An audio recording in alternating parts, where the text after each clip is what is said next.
Now, do pet names drive you crazy? According to a new survey, most women can't stand being called bird, chick or babe. We were having a bit of fun with this yesterday and lots of you have been in touch with your views. So we're going to bring you some of those in a second. But first, we went onto the streets of the capital to ask women which phrases they'd like to be added to the banned list. Don't call me baby. You got some nerve, baby, that'll never do. You know I don't belong to you. It's time you knew I'm not your baby. I belong to me, so don't call me baby.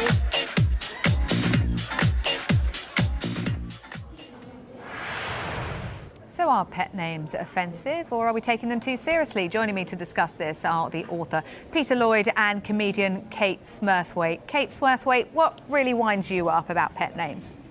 Well, it's not any particular name that bothers me. What it is the context in which it's used, isn't it? It's absolutely fine if you're, really good friends with somebody and they have a nickname for you and you like it and they know you like it. Great, fantastic. But the difficulty comes when you're trying to have a business meeting and somebody says, oh, hello, Martin. Hello, Simon. Hello, sweetie.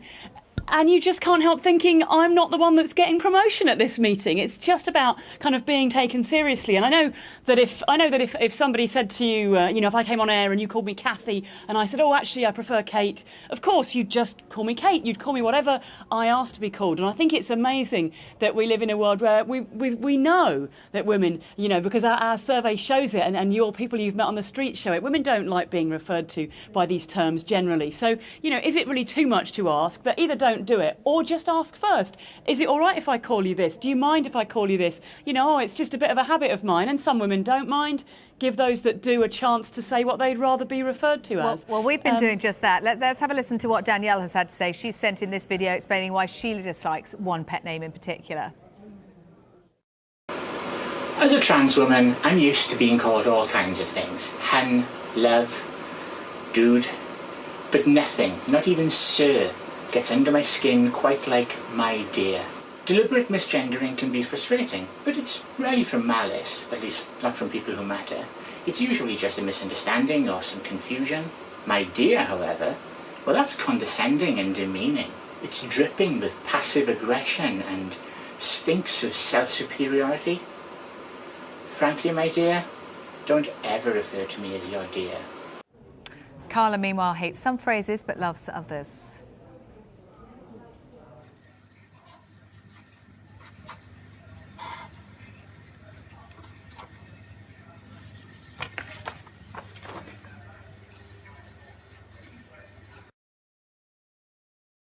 Had two examples there, Peterr. My dear, sweet cheeks. I mean, is it sexist? Is it demeaning to women? And if so, why does it continue?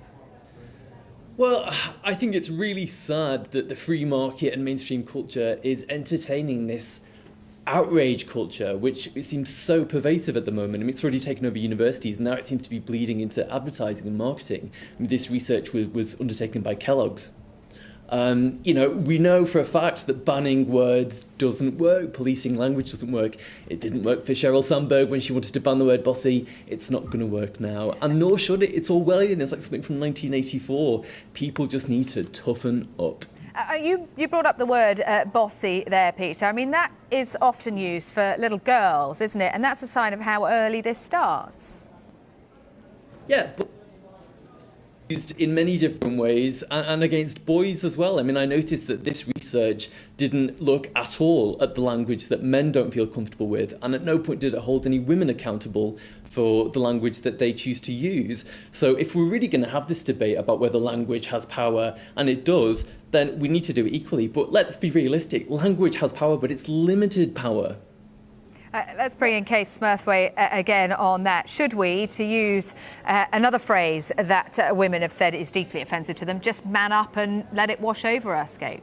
Well, I think Peter's kind of completely missing the point. Nobody is saying that words need to be banned, and interesting, he says, why are people so outraged? And yet not one of the people you interviewed was screaming or was outraged. They were just saying, this is how I'd rather be addressed. I don't really like this. And I think, I think it's not a particularly shocking thing to say, this is the term I'd prefer. And I think, once people have made it clear what language they prefer, and it's pretty clear from this survey that women would prefer not, especially in the workplace, not to be called babe and sweetie and love and those kind of terms. I think it's just not a big ask to say, hey, well, if you've said, I don't want to be addressed that way, let's just not do it. In the same way that if somebody corrects you that they prefer to be called, Mr. or they prefer to be called Ms. or Mrs. or Miss, just do what they've asked, because that's just polite and civilised. And I don't think anyone is calling for words to be banned. But if I say, oh, actually, my name's not Kathy, it's Kate, and you continue to call me Kathy for days and weeks and months, I just think, well, you're a bit unpleasant, don't I? I think that's really rude. And why would you keep doing that? And in actual fact, why are you doing that when you know it's going to annoy me? So I think it's not a big ask. What amazes me is that there's a pushback. Is people going, well, it's my free speech, and I can say, well, it is your free speech. Say what you like. But by the same token, I think women should be absolutely free to say, I don't like that term. And in fact, I might not answer to it. Well, I agree, Kate. I agree with much of what you're saying, and I think women should absolutely be allowed to kind of, modify the language that's used to describe them if they're not comfortable with that. But that applies to everybody. And because it's such a minor issue, it can just be done with a bit of humour on a case-by-case basis. It doesn't need to be a big issue. But I wonder, Peter Lloyd, really some of the phrases that we're talking about could be described as being affectionate or humorous, for example, but there are others when you talk about women being ball breakers and when you talk about ambitious women with negative connotations that aren't necessarily applied to men, that we're talking in a little bit more serious territory here. Well, what I think is very interesting is that frequently it's women who use these terms to describe other women. So are we saying that we should be only policing the language that women use, or is it only a problem when men use it? And if that's the case, then why? Why is it only a problem when men use it? And what about but words that offend you, Peter, as a man? Nobody's saying that.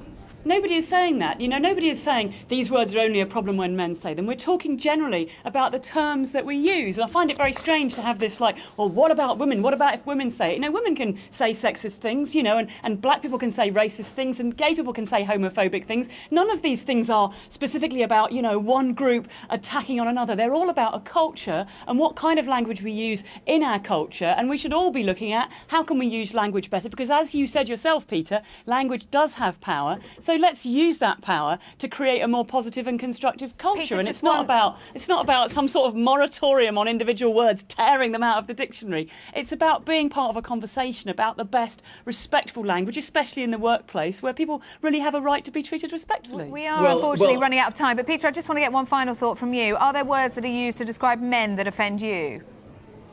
Not particularly, and if there are some I don't like, I certainly wouldn't want them banned. But it always goes back to that old adage: sticks and stones may break my bones, but there will always be something to offend a feminist.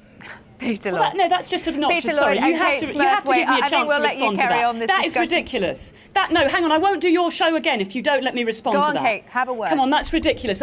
First of all, to allow somebody on air, this is a women's rights movement. We're asking for equality, and to just come on and say that kind of thing. And secondly, he keeps saying this is a trivial issue, that it doesn't happen very often. The reality, as you know from talking to women in the street, is that they all have words that bother them. This is something that affects loads and loads of women. And if he's not affected by it, well, lucky him. And if he thinks he's going to take that privilege and just wander on air and say obnoxious things about a campaign for equality, then that is horrific bigotry, and I object to it being aired. But it's not about equality, because they didn't bother to analyse what men think.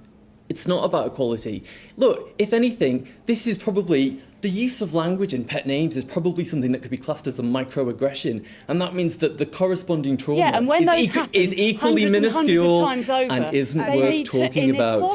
Peter Lloyd, Kate Smurthwaite, I'm afraid we really, really are out of time there, but thank you both very much for your contributions. Look, smile at me, bitch. What do you want?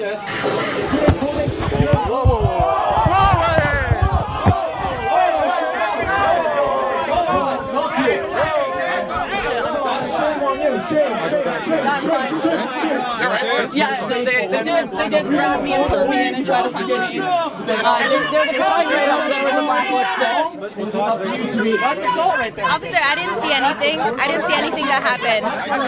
There's no reason to be. I didn't see anything. Nothing happened. First of all, the other people there over there shouting and stuff. Yeah, nothing happened. I didn't see anything. Nothing happened. I didn't see anything.